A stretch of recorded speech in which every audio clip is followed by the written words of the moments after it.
Hi everyone. Spoken English క్లాస్లో మనం ఈ రోజు తెలుసుకునే టాపిక్ ఏంటంటే టు బి. టు బి అనేది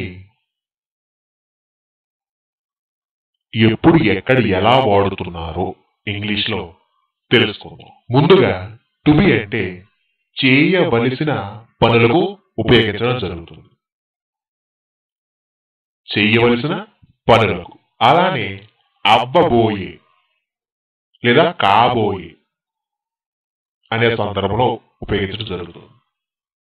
ముందుగా వీటిని టు బి అనేది ఇంగ్లీష్లో ఎలా ఉపయోగిస్తారో తెలుసుకునే ముందుగా అసలు తెలుగులో మనం ఈ రకమైనటువంటి వాక్యాలు వాడుతున్నామా లేదా అనేది ఉదాహరణగా చూద్దాం. చూడండి, పంపవలసిన ఫైల్స్ ఆ టేబుల్ మీద ఉన్నాయి.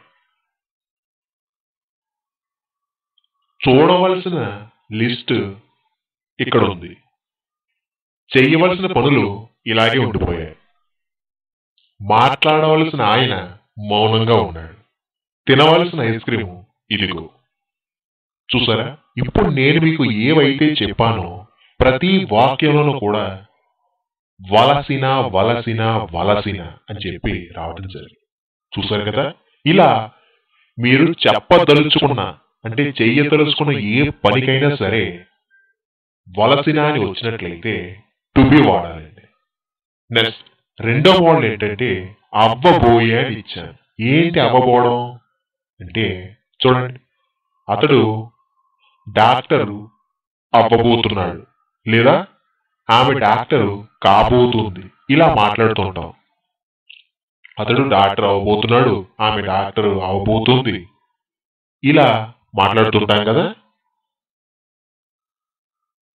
ఈ విధంగా కూడా మనం టు బి వాడాలి. అయితే మీకు ఇక్కడ చిన్న రెండు ఫార్ములాలు ఇస్తానండి. ఇది సింపుల్ గా గుర్తుపెట్టుకోవడానికి. ఒకటేమో మనం చేయవలసిన పనులకు సంబంధించిన ఫార్ములా, రెండేమో మనం ఏం అవ్వాలనుకుంటున్నామో దానికి సంబంధించి. Okay, right. To be plus V3 అంటే టు బి మాట్లాడిన తర్వాత దాని పక్కన వెర్బ్ యొక్క మూడవ రూపం వాడాలి. ఈ ఫార్ములా మనం చెయ్యవలసిన పనులకు సంబంధించిన ఫార్ములా. నెక్స్ట్ మనం అవ్వబోయే డాక్టరు లేదా కాబోయే డాక్టరు, లాయరు ఇలా చెప్పాలి కదా. దానికోసం formula to be plus noun. మీరు ఏమైతే చెప్పాలనుకుంటున్నారో టు బి తర్వాత ఉపయోగించండి. ఓకే, ఫార్ములా జాగ్రత్తగా నోట్ చేసుకోండి. ఈ ఫార్ములా అనేది చాలా ఇంపార్టెంట్ అండి.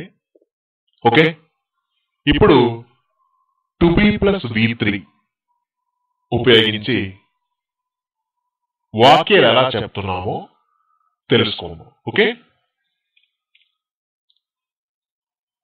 ఇక్కడ చూడండి, టు బి వాడిన తర్వాత వెర్బ్ యొక్క మూడో రూపం యాడ్ చేస్తే క్రియ అర్థం ఎలా మారుతుందో జాగ్రత్తగా గమనించండి. ఓకే, దీని తర్వాత మనం వాక్యాలు చూద్దాం. ఎందుకంటే క్రియ అనేది ఎలా మారుతుందో తెలుసుకుంటే మీరు వాక్యాలు చేయడంలో ఇంకా చాలా బాగా చేయగలుగుతారు. మరి చూద్దామా? చూడండి, టు బి సోల్డ్ అంటే అమ్మవలసిన. చూడండి, టు బి అంటే వలసిన అని గుర్తుపెట్టుకోండి.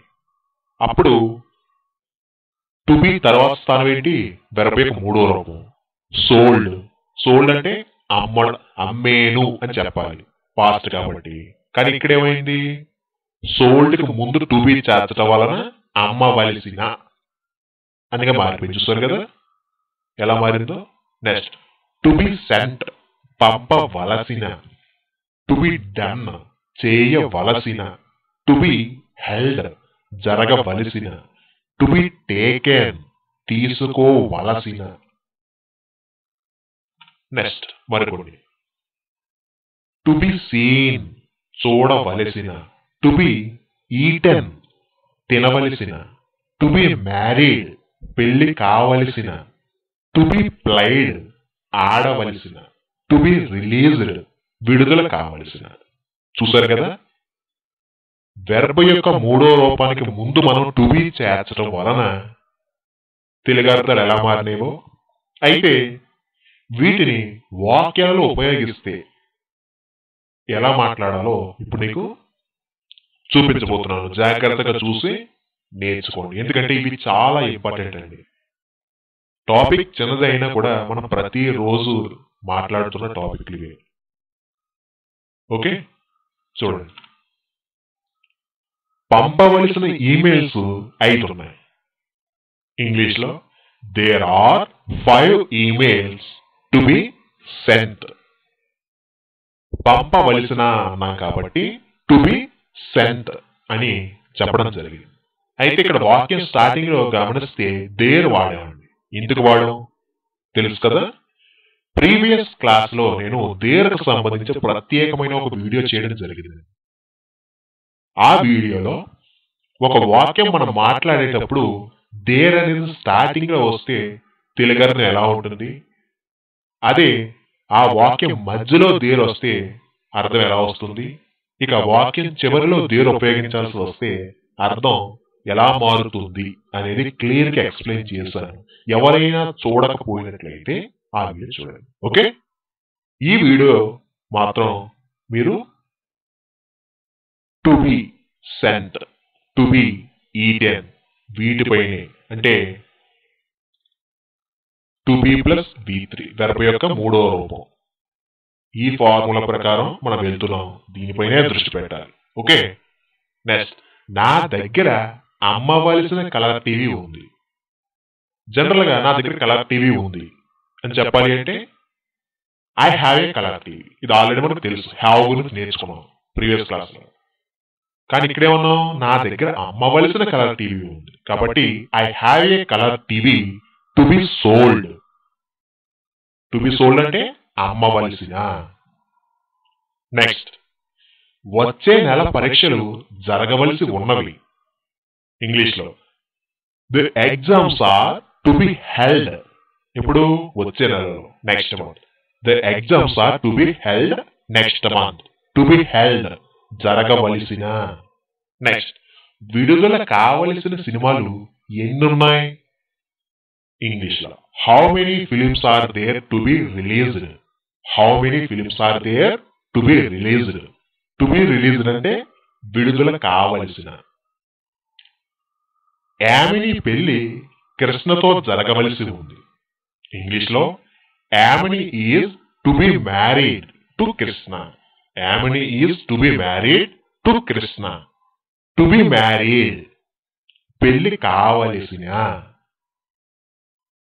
నెక్స్ట్, నా రూమ్ క్లీన్ చేయవలసి ఉంది.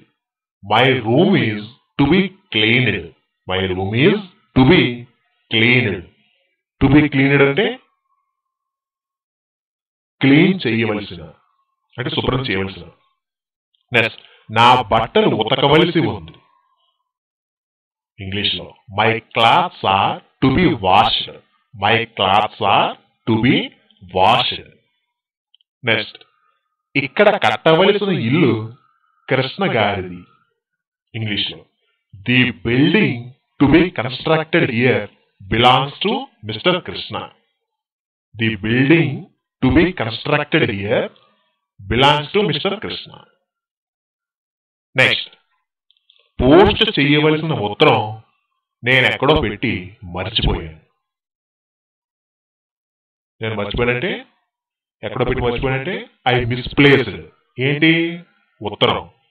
The letter. I misplaced the letter to be posted. అంటే టు బి పోస్టెడ్ అంటే పోస్ట్ చేయవలసిన. నెక్స్ట్, 15వ తారీఖున జరగవలసిన పరీక్షలు 30వ తారీఖు వాయిదా వేయబడ్డాయి. ఈ వాక్యం చెప్పాలండి. చూడగానే పెద్ద వాక్యం మనం చెప్పలేమనుకుంటాం, కానీ ఇందులో మీరు జాగ్రత్తగా గమనిస్తే ఇది 2 వాక్యాలు కలిసి ఉన్నాయండి. చూడండి, 15వ తారీఖున జరగవలసిన పరీక్షలు అనేది ఒక వాక్యం అండి. 30వ తారీఖు వాయిదా వేయబడ్డాయి అనేది 2వ వాక్యం. మొదటి వాక్యం గమనిస్తే 15వ తారీఖున జరగవలసిన పరీక్షలు. ఇంగ్లీష్లో చెప్పవచ్చు, ఇప్పుడే చూస్తాం కదా ఎలా. The examinations to to be held on 25th. రెండవ వాక్యం 30వ తారీఖుకి వాయిదా పడ్డాయి అంటే are postponed to 30th. కలిపి చెప్పండి ఇప్పుడు the examinations to be held on 25th or postponed to 30th. చూసారా, ఇలా మీరు ఎంత పెద్ద వాక్యం ఇచ్చినా సరే అందులో ఉండేటువంటి టెక్నిక్ మీకు గమనించాలి. అది ఎన్ని వాక్యాలు కలిసి ఉన్నాయి, ఎలా మాట్లాడాలి అనేది సింపుల్ గా అర్థం చేసుకుంటే మీరు ఎంత పెద్ద వాక్యం అయినా సరే మాట్లాడవచ్చు. నెక్స్ట్, ఈ థియేటర్లో విడుదల కావాల్సిన పిక్చర్ సూపర్ హిట్ అవుతుందని ఆశిస్తున్నారు. ఇది కూడా రెండు వాక్యాలేనండి. ఈ థియేటర్లో విడుదల కావాల్సిన పిక్చర్ అనేది ఒక వాక్యం, సూపర్ హిట్ అవుతుంది అనేది రెండో వాక్యంగా తీసుకోండి. చూడండి, ఇంగ్లీష్ లో the picture to be released in this theatre is expected to be super hit. The picture to be released in this theatre is expected to be super hit. Okay, ఇప్పటి వరకు మనం ఏం చూసాం? టు బి ప్లస్ V3కి సంబంధించిన కొన్ని వాక్యాలు చూస్తాం. ఇప్పుడు రెండో మోడల్ అయినటువంటి టు బి ప్లస్ నౌన్ గురించి చూద్దాం. ఓకే, ఆమె కాబోయే డాక్టరు, ఆమె కాబోయే టీచరు, ఆమె కాబోయే లాయర్. ఇంగ్లీష్ లో చెప్పాలి అంటే she is to be A doctor అంటే ఆమె కాబోయే doctor. She is to be teacher. She is to be A teacher అంటే ఆమె కాబోయే టీచర్. ఆమె కాబోయే లాయర్.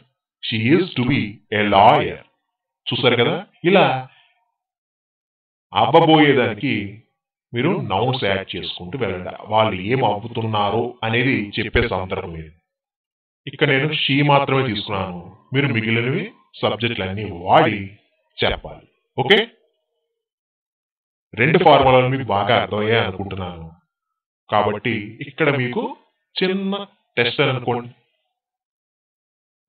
ఏమీ లేదండి, ఒక వాక్యం ఇస్తాను ఇక్కడ నేను. ఆ వాక్యాన్ని మీరు ఇప్పుడు దాకా మనం చూసిన ఫార్ములా ఉపయోగించి మీరు ఇంగ్లీష్ లో రాసి నాకు చూపించాలి.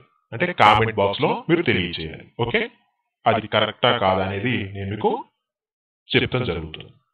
చూడండి, ఇంకా పెళ్లి కావలసిన ఆయన ఒకే అమ్మాయి నవ్య.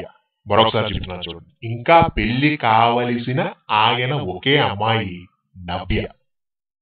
రైట్, దీన్ని మీరు ఇంగ్లీష్ లో రాసి కామెంట్ చేయాలి. ఓకే, అది కరెక్టా కాదా అనేది నేను డిసైడ్ అవుతాను. ఓకే ఫ్రెండ్స్, ఈ వీడియో మీకు ఎలా అనిపించిందో చెప్పండి. ఓకే,